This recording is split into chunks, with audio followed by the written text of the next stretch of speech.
ناكل جبنه قريش ولا جبنه شيدر؟ ناكل جبنه فيتا ولا ناكل جبنه بيضه؟ ناكل جبنه كيري ولا مثلثات؟ ناكل جبنه موتزاريلا ولا بارميزان؟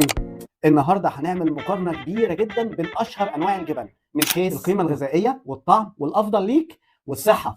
صلينا بقى على النبي في الكومنتات وتعالى عشان نكمل الحلقه.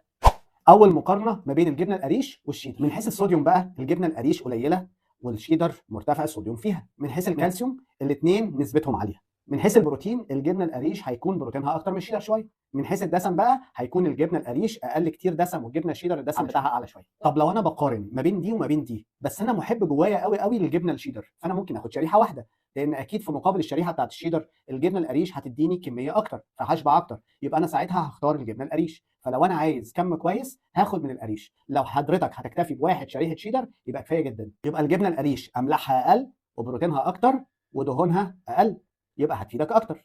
طيب لما نيجي نقارن هنعمل سندوتش جبنه بيضه ولا هناخد سندوتش جبنه فيتا بقى من عند البقال؟ من حيث الملح الجبنه الفيتا نسبه الصوديوم فيها اعلى، اما الجبنه البيضه هي اقل. من حيث الكالسيوم الاثنين تقريبا شبه بعض. من حيث البروتين الجبنه البيضه اعلى من الفيتا. من حيث الدسم تقريبا الاثنين متوسط. يعني لو انا هقارن ما بين الفيتا والجبنه البيضاء اكيد يا جماعه هختار الجبنه البيضاء لان هي هتبقى اقل دهون. يعني احنا سبق واتكلمنا في الاحماض الدهنيه المشبعه، وطالما انا بدور على صحتي وبدور على الافضل يبقى اكيد هميل اكتر لاختيارات الجبنه البيضاء وليس الجبنه الفيتا. طيب لو انا هقارن ما بين الجبنه الكيري الناعمه دي الحلوه ولا الجبنه المثلثات اللي اولادنا بيحبوها في السندوتشات، من حيث الصوديوم هيبقى الجبنه الكيري اقل بكتير في الملح عن الجبنه المثلثات. من حيث الكالسيوم الاثنين نسبه الكالسيوم فيهم قليلين شويه.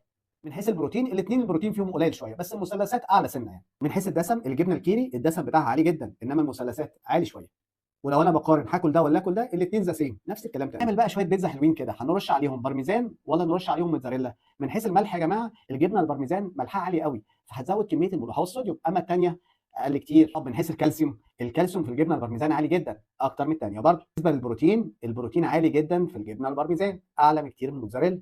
وبالنسبه بقى للدسم الدسم برضه عالي في البارميزان اكتر من الموتزاريلا. هقارن وعايز الفايده هاخد البارميزان بس هاخد منها كميه اقل بكتير من الموتزاريلا لان نسبه ملحها عالي ودسمها برضه عالي وكمان فلوسها عاليه. طيب يبقى الافضل بقى صحيا نعمل ايه؟ ناكل طبعا جبنه قريش او جبنه فيتا قليله الملح او جبنه موتزاريلا بس كميه قليله، وبرضه عشان ارحم اقتصاديا يعني.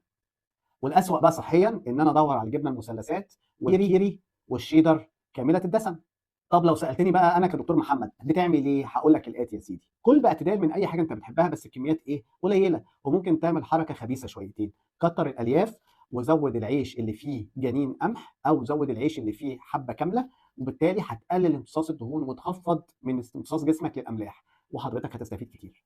دكتور محمد حسنين، استشاري التغذيه العلاجيه.